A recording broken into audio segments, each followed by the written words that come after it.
تازہ ترین ویڈیوز کے لیے ہمارا چینل سبسکرائب کیجیے اور بیل آئیکن پر بھی کلک کریں تاکہ ہر ویڈیو آپ کو ملے سب سے پہلے۔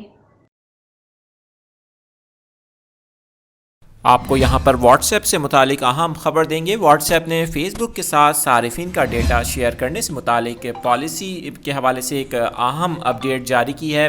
اس حوالے سے آپ کو بتائیں کہ کافی دنوں سے واٹس ایپ کو شدید تنقید کا سامنا تھا صارفین کی جانب سے، جب سے انہوں نے نئی پرائیویسی پالیسی کا اعلان کیا اور صارفین کو خدشات تھے کہ ان کا جو واٹس ایپ پر ڈیٹا ہے وہ اب محفوظ نہیں ہے۔ آج اس حوالے سے اہم پیش رفت ہوئی ہے اور واٹس ایپ کی جانب سے صارفین کے لیے جو ڈیٹا شیئرنگ سے متعلق نئی پالیسی کی تاریخ مقرر کی گئی تھی اس میں تبدیلی کر دی گئی ہے۔ واٹس ایپ نے یہ اقدام صارفین کی جانب سے شدید تنقید اور دباؤ کے بعد کیا ہے، اور اب بتایا جا رہا ہے کہ جو ڈیٹا شیئرنگ کی تاریخ تھی 8 فروری سے بڑھا کر 15 مئی کر دیا گیا ہے۔ واٹس ایپ نے یہ فیصلہ صارفین کے خدشات اور تیزی سے متبادل اپلیکیشن ٹیلی گرام اور سگنل پر منتقل ہونے کے بعد کیا ہے۔ واٹس ایپ کا کہنا ہے کہ صارفین کو نئی شرائط پر نظر ثانی اور انہیں قبول کرنے کے لیے کہا جائے گا۔